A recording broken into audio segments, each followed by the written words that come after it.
Adelante, Marcelo.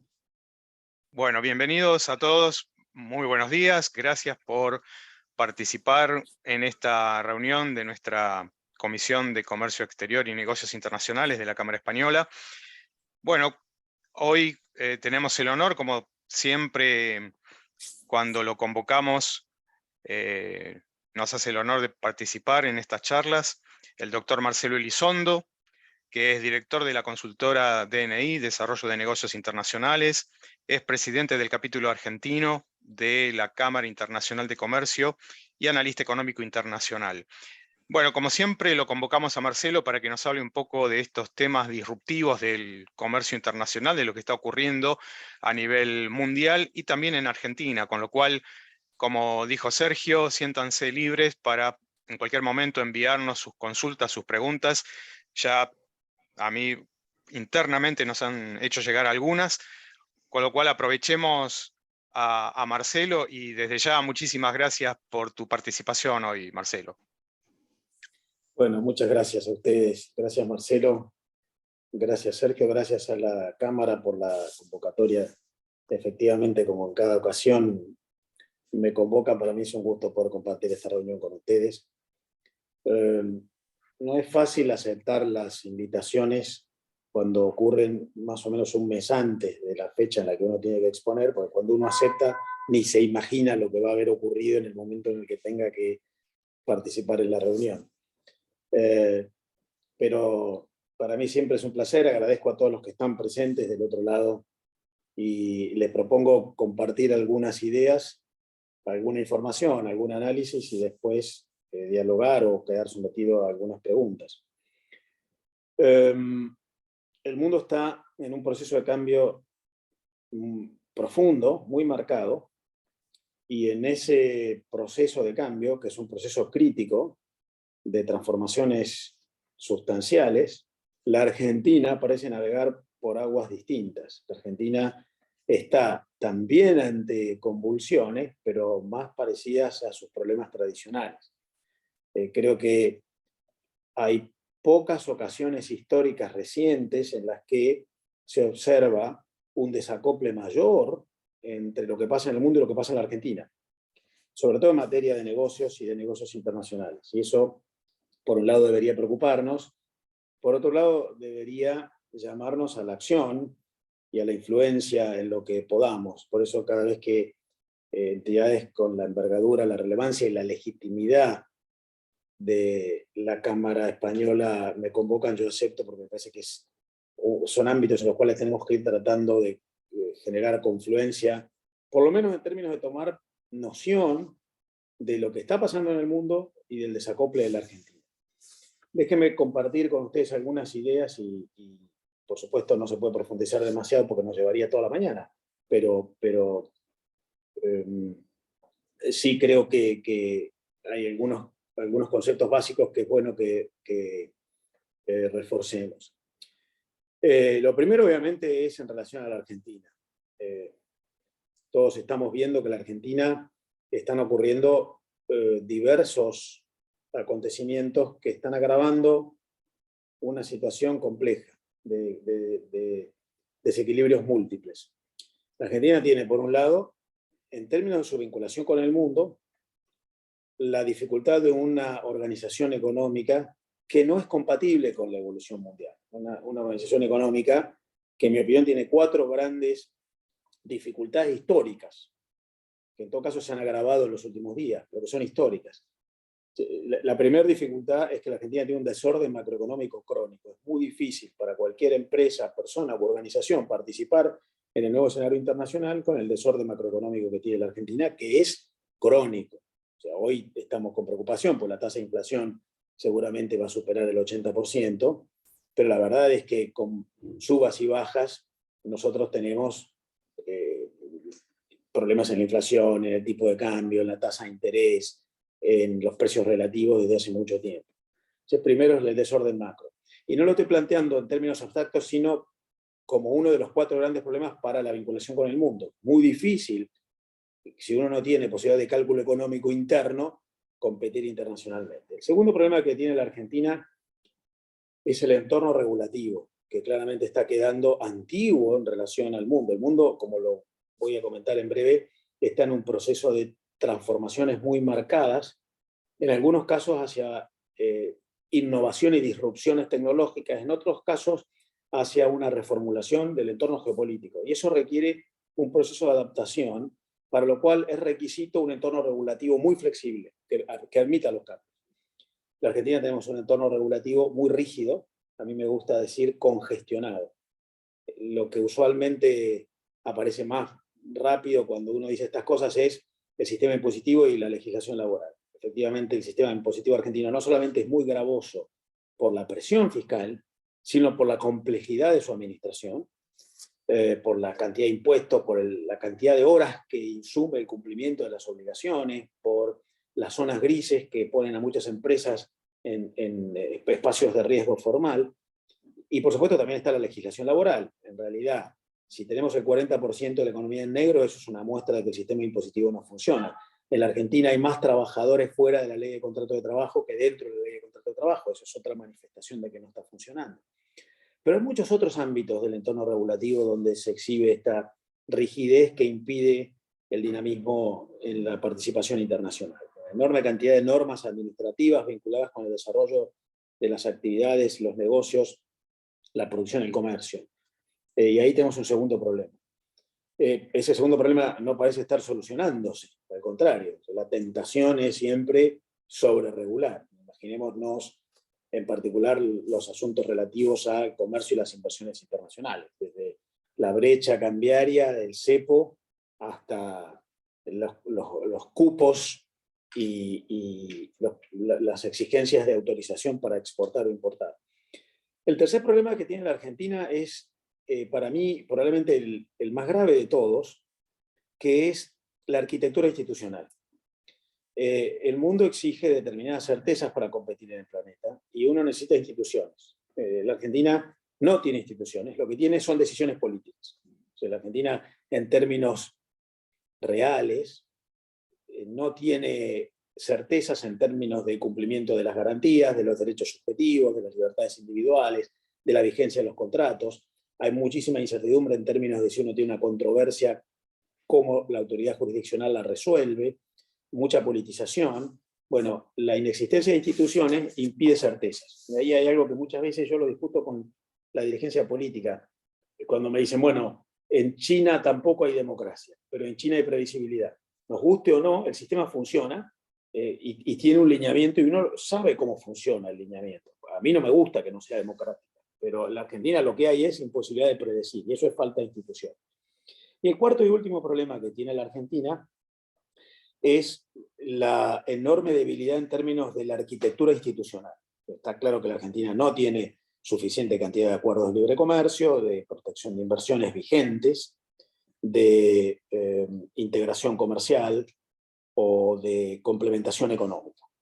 Y esto es un tema que no es menor, lo vamos a ver en breve, en particular porque el comercio internacional en el mundo hoy, en su gran mayoría, y la tendencia es a que se exacerbe esto, ocurre entre países que se han asociado. El año pasado, el comercio internacional en todo el planeta superó los 28 billones de dólares, billones con B larga, récord absoluto histórico. Nunca antes el mundo comerció tanto entre los países. Esta es una buena referencia para aquellos que creen que la globalización se retrae. No está ocurriendo eso. Lo que sí está ocurriendo es una transformación muy marcada de la globalización.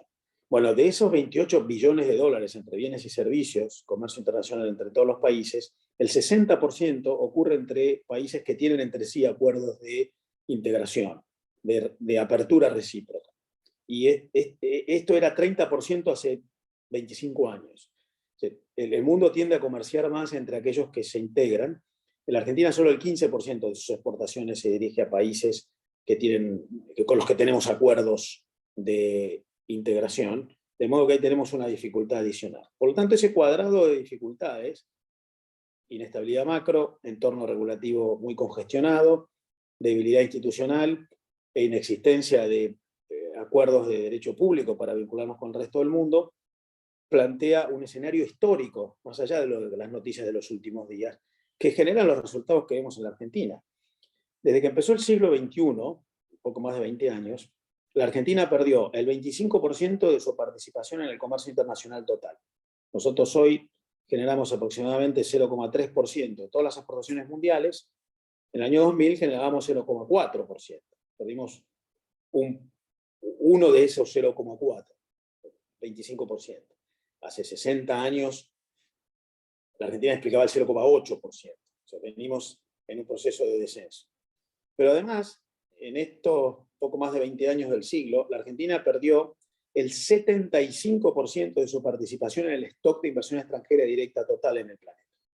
Nosotros hoy tenemos, de acuerdo a las estadísticas oficiales, hundidos en el país algo más de 80.000 millones de dólares de inversión extranjera directa. En el mundo hoy tiene más de 41 billones de dólares. Estoy hablando de stock, no de flujo anual. O sea, de inversión hundida, acumulada. Estos resultados, que muestran a las claras una debilidad, aun cuando las exportaciones argentinas este año crecen, y crecen de manera dinámica, en buena medida por los mayores precios internacionales, pero este año por primera vez nos vamos a superar en exportaciones medidas en dólares el récord histórico que todavía nunca antes habíamos superado, que fue el 2011, que fue de 83.000 millones de dólares. Este año vamos a estar por encima de eso.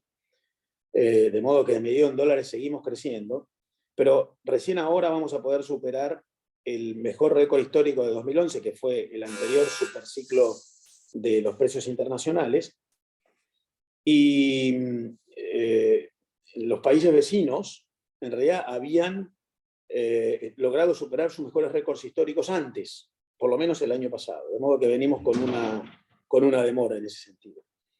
Por lo que los números indican que nuestra performance es bastante débil.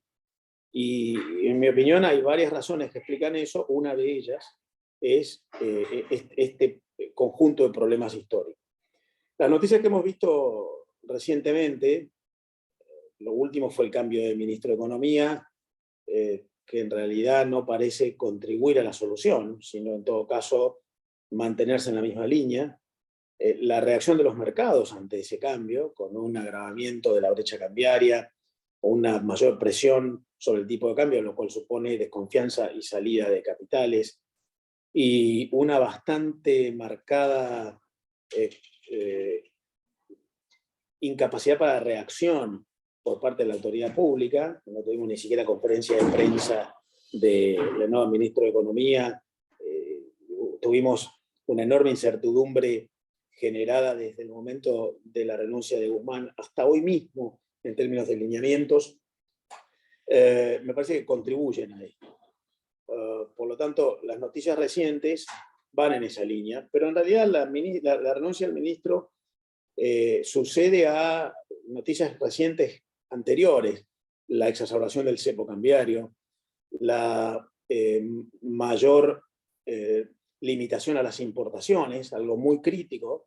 La verdad es que el mundo hoy tiene un proceso de globalización muy intenso, de múltiples flujos de valor económico, y es imposible conectarse por uno y no conectarse por otro. Por lo tanto, los límites a las importaciones son un componente de mucha preocupación, porque afectan la tasa de inversión y la capacidad competitiva.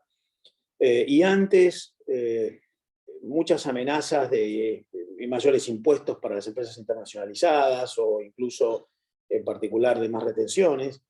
Todo contribuye a agravar ese problema crónico de los 4 grandes obstáculos que encuentra la Argentina. De modo que me parece que acá tenemos muchos problemas viejos y la dificultad de adaptarnos y plantear cambios. En ese plano, a mí me parece que lo que hay que entender es que la relación con el mundo es una oportunidad y no una amenaza, y que la Argentina todavía no la comprende, y que la relación con el mundo genera enormes beneficios. Los países más abiertos internacionalmente tienen mejores tasas de inversión, tienen una evolución tecnológica muy superior, generan empleo de mayor calidad, no padecen inestabilidades cambiarias como nosotros, mejoran su nivel de actividad económica y contribuyen a través de las grandes empresas globalizadas a un mejor ecosistema, incluso para las empresas que son más domésticas. En eso hay una enorme cantidad de datos que muestra que la Argentina está perdiéndose mucho. De las 100 principales empresas multinacionales latinoamericanas, solo 6 son argentinas, más de 30 son mexicanas, más de 25 brasileñas, más de 14 o 15 chilenas. La Argentina es el país de la región que menos empleo genera en el sector exportador en relación al empleo total, porque precisamente está perdiendo un dinamismo que otros países están aprovechando mejor. De modo que lo primero que yo diría es, nosotros estamos en una instancia de mucha dificultad y todavía estamos creyendo que el comercio internacional es una vía de vínculo con el resto del mundo separada del conjunto. A mí me gusta hablar de que la nueva globalización es una globalización múltiple, yo la llamo hexagonal. Hay 6 grandes flujos que conectan las economías nacionales con la economía mundial. Esos 6 grandes flujos son el comercio internacional de bienes, el comercio internacional de servicios, que hoy es mucho más dinámico que el de bienes. El McKinsey Global Institute dice que si medimos bien el comercio internacional total, eso que superó los 28 billones de dólares el año pasado, récord histórico medido en dólares, si lo medimos bien, dice McKinsey, más de la mitad de esos 28 billones de dólares son servicios. Solo que las estadísticas todavía no están midiendo bien y están todavía computando los flujos en base a nomencladores viejos. El comercio de servicios hoy es más dinámico que el de bienes. Eso no quiere decir que el comercio de servicios será desvinculado del de bienes, sino que califica el comercio de bienes. El tercer gran flujo es el de la inversión extranjera directa, que hoy sobre todo se dirige a proyectos innovativos vinculados con la nueva economía. El cuarto gran flujo es el de los fenómenos de financiamiento internacional. Financiamiento dirigido al sector privado, a grandes proyectos que incluso encadenan empresas a través de proyectos muy innovativos. Lamentablemente en la Argentina el financiamiento internacional es asociado solo como mecanismo de financiamiento del sector público, y la participación del financiamiento internacional, igual que de la inversión extranjera directa del sector privado, es bastante baja. El quinto gran flujo que ocurre en la globalización actual es el más importante de todos. Son los flujos de conocimiento, datos e información mundiales, que generan el principal componente de valor. El incremento en el valor de la información disponible para la actividad económica es enorme, y es ahí donde está generándose la nueva globalización. Y vinculado con esto, el último gran flujo de los negocios internacionales de hoy es el de las migraciones y las telemigraciones. Migraciones físicas algunas, pero sobre todo digitales, a través de personas que a través de las plataformas de comunicación están en un telecommuting, como dice Richard Baldwin, que permite a las empresas operar globalmente. Claramente, la Argentina tiene un contexto de dificultad para participar en un escenario de tal complejidad, y en ese marco me parece que todavía estamos viendo una visión muy sesgada, muy unilateral de las relaciones con el mundo, y entonces nos estamos perdiendo una buena cantidad de oportunidades. Ahora bien, esto ocurre en un escenario de enorme vértigo en el cambio mundial. En el mundo están ocurriendo muchas cosas y a un ritmo muy acelerado. Me gusta decir que en el mundo hay 5 grandes transformaciones que están ocurriendo a pasos agigantados y están cambiando el escenario global de los negocios. La primera de esas grandes transformaciones en el planeta es la revolución tecnológica. La revolución tecnológica está cambiando la matriz de los negocios globales. Hoy las grandes empresas son empresas que generan valor a través de la nueva economía, que tienen los intangibles el principal componente de generación de valor. El 80% del valor de las 500 empresas más grandes del mundo está justificado en activos intangibles y no como antes en activos físicos. El principal componente de la actividad económica hoy no es tener máquinas, plantas de producción, organización física en layouts de la producción, sino que es tener intangibles, propiedad intelectual, saber hacer, ingeniería, innovación, patentes, licencias, gestión, estrategias, participación en organizaciones que generan el capital intelectual el principal valor. Veamos quiénes son los grandes actores del comercio internacional y nos daremos cuenta de eso. De modo que el principal componente hoy está en el capital intelectual que explica la revolución tecnológica. Para participar en el mundo hoy hay que participar de la revolución tecnológica. Es la primera gran tendencia que ocurre en el planeta. La segunda gran tendencia que ocurre en el planeta, vinculada con esto, es algo histórico, que es que los líderes de las transformaciones en el mundo ya no son los países, ni siquiera las autoridades políticas, sino que son las empresas.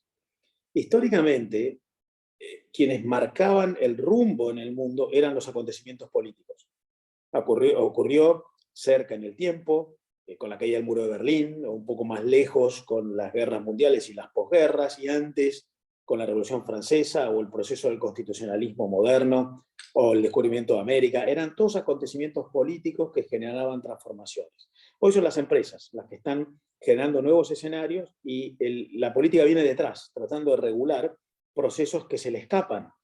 Esto está generando serios problemas políticos en el mundo. Hablábamos con Marcelo antes de empezar esta reunión sobre un artículo que escribí en La Nación hace algunas semanas en las que trato de abundar en que buena parte de la crisis política que el mundo padece hoy tiene que ver con que por primera vez el Estado nacional y la autoridad política está siendo superada por disrupciones que están generando las empresas.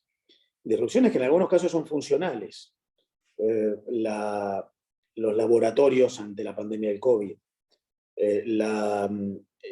Zoom permitiéndole a las escuelas públicas en todo el mundo seguir funcionando cuando hubo confinamientos.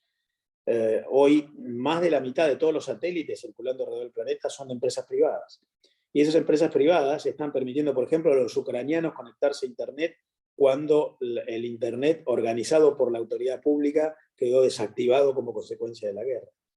De manera que hay un escenario nuevo en el cual las empresas generan transformaciones. Esto tiene enormes impactos en términos de la revolución tecnológica, también en términos de los modelos de organización de la economía.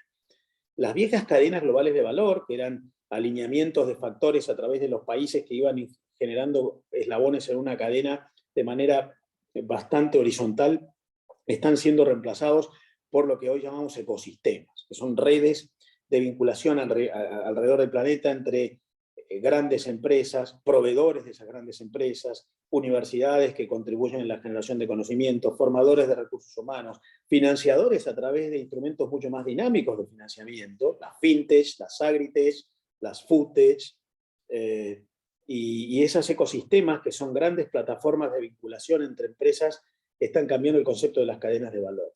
La tercera gran tendencia que está ocurriendo en el planeta hoy es que, como consecuencia de esto, el mundo está siendo sometido, sobre todo en materia económica, a mayores requisitos en términos de condiciones de calidad para competir en el planeta, estándares. Estamos en un mundo en el cual los estándares, las normas técnicas, sanitarias, ambientales, de seguridad, de información, son crecientes y requisitos de mayor intensidad para participar exitosamente en esos ecosistemas. En el mundo se está hablando de 3 grandes capítulos de exigencias de calidad.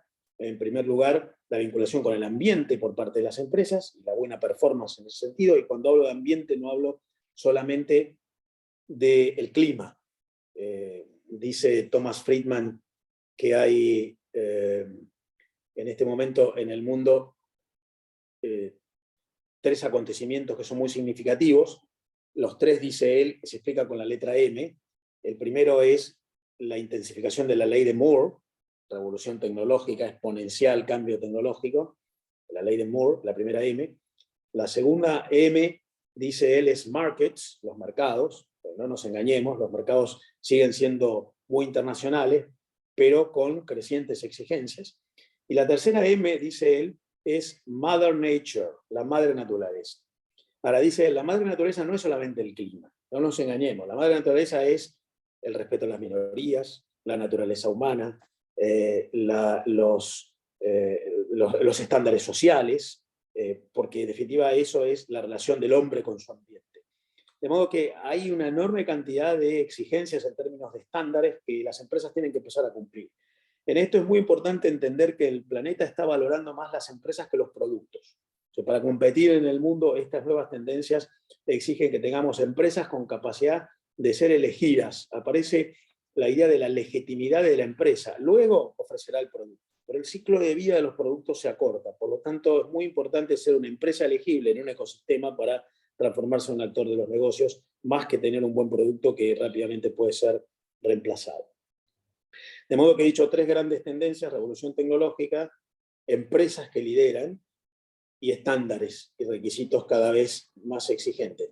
Los estándares y requisitos en esta etapa de la globalización no son solo públicos, no son solo normas de derecho en los sistemas jurídicos. En muchos casos son estándares y requisitos impuestos por las mismas empresas en relación a sus cadenas de aliados, estándares y requisitos a sus clientes o a sus proveedores o a sus socios. La cuarta gran tendencia que ocurre en el planeta hoy es sumamente relevante, que es la creciente influencia de la geopolítica en los negocios. Y en esto podríamos hablar un montón. Hablábamos antes de abrir la reunión entre nosotros sobre las crecientes exigencias de la geopolítica. Lo estamos viendo hoy con la guerra en Ucrania. Claramente la reacción de Occidente ante Rusia fue interrumpir negocios. Hay más de 1000 empresas que se han ido de Rusia ya como consecuencia de la guerra. La geopolítica influye mucho, pero no solamente ahora en la guerra, ocurrió antes. Australia pidió hace algunos meses a la Organización Mundial de la Salud una investigación sobre el origen del COVID, y China cerró sus mercados para las exportaciones australianas como retaliación. Y luego Japón lanzó una línea de subsidios para sus empresas para que reduzcan la dependencia de proveedores chinos y empiecen a generar proveedores de otros países asiáticos. La geopolítica ha pasado a ser un elemento crítico en la elección de los mercados, en la ubicación de una empresa en un entorno de negocios. El Brexit está explicado por criterios geopolíticos. Las discusiones dentro del Mercosur, entre los aliados del Mercosur, está explicado por visiones geopolíticas. A veces acá creemos que tiene que ver con acontecimientos anecdóticos, simpatías entre presidentes. No, hay visiones geopolíticas, distintos roles que se pretenden cumplir. Hay por delante, para quienes quieran participar en el mundo, una necesidad de entender que la geopolítica pasa a ser un componente crítico en el futuro. El presidente Biden está anunciando cada vez con más énfasis: el mundo se divide entre democracias y autocracias. Yo diría que el mundo se dirige hacia la generación de lo que hace un rato llamábamos en la reunión privada entre nosotros clubes de amigos. Hay una muy interesante ponencia de Christine Lagarde, presidente del Banco Central Europeo, hace pocas semanas, en una conferencia en un instituto internacional en Europa, que dice, para los negocios hay tres grandes noticias que tenemos que entender.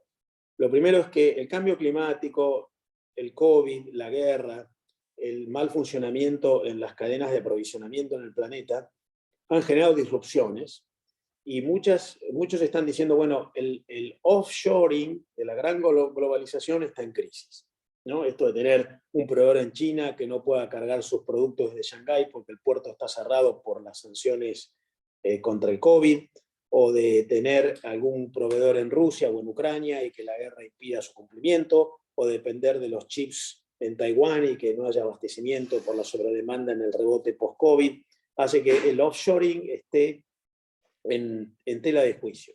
Ahora dice Christine Lagarde y Janet Yellen en la Secretaría del Tesoro de Estados Unidos van en una línea parecida en alguna publicación reciente.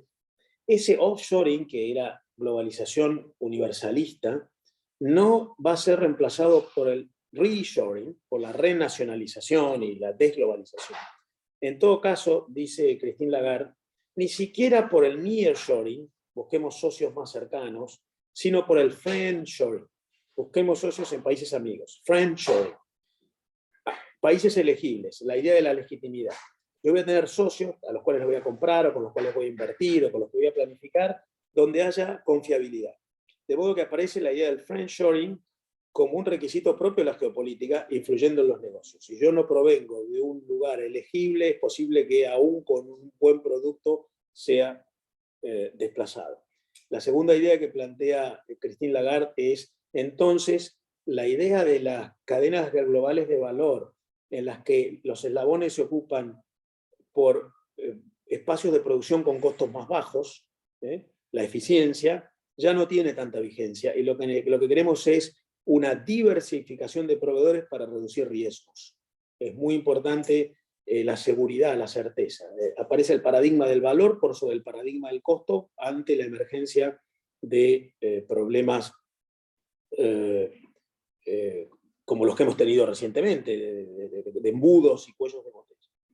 Y la tercera idea que aparece es la de la posibilidad de construir a futuro en base a la confiabilidad de la empresa más que la del producto, porque en realidad lo que hay que hacer es pensar hacia adelante. De modo que esto de la geopolítica, el cuarto gran lineamiento que ocurre en el planeta, es un llamado para la Argentina. En la Argentina todos hemos descubierto, me lo han dicho embajadores europeos recientemente, que ya no somos solamente un potencial proveedor de agro, sino que también somos un potencial proveedor de energía ante la emergencia de la guerra. Sin embargo, si el mundo va hacia un friendshoring y elige los proveedores porque no quiere tener los riesgos de la inconfiabilidad de los chinos, de los rusos o de los africanos, bueno, la Argentina tiene que empezar a generar alguna contribución en su participación geopolítica, porque eso va a pasar a ser un requisito para participar en la nueva globalización. Y la última gran tendencia, dije hay 5, la última gran tendencia en el mundo es, vivimos en un escenario de consolidación de la inestabilidad, de la volatilidad. De aquí en adelante, precisamente por los otros 4, lo más probable es que tengamos muchos cambios en términos de precios, cotizaciones, importancias relativas de productos, empresas, de componentes en los procesos económicos. Por lo que, si ustedes se imaginan, y con esto voy terminando, que si el mundo está en un escenario de tal magnitud y es cada vez más significativo el sistema, aparece la idea de la mesoeconomía, o sea, no solamente la macroeconomía, ni siquiera solamente la microeconomía de la empresa, sino la mesoeconomía. Bueno, el entorno en el cual yo actúo es muy relevante, es muy significativo. Esa mesoeconomía supone tener aliados confiables. El friendshoring es un componente de mucha relevancia hacia futuro. Los clubes de amigos para participar en espacios de negocio van a ser cada vez más significativos. Me parece que es un llamado para la Argentina.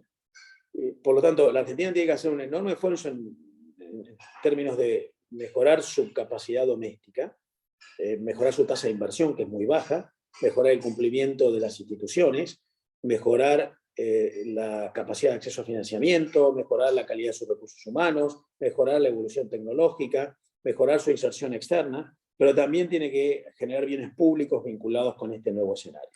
Por lo que mi impresión es que hay un cambio, el cambio en el mundo siempre es una oportunidad para los que venimos de atrás, los que tenían una posición de liderazgo la ven en amenaza porque hay un contexto de modificación sustancial, pero también hay que hacer mucho mérito, y ese mérito es de las empresas, pero también es de los países, es incluso de los líderes intermedios, como esta Cámara que nos convoca, y por supuesto el gran desafío es que es un escenario que está en construcción, no hay nada consolidado que podamos tomar como ya definido, sino es un espacio en el cual hay una gran oportunidad de desarrollo, de aporte y de construcción. Dicho esto, y disculpen si he dicho algunas cosas con un poco de velocidad, pero no quería abusar del tiempo, me interesaba destacar los lineamientos básicos. Para profundizar requeriríamos algunas horas más. Les agradezco la atención y en todo caso, si quieren, dialogamos y charlamos un rato. Muy bien, gracias, Marcelo. Bueno, como puso Sergio, abiertos a cualquier consulta. Ya tenemos varias que nos han hecho llegar previamente también.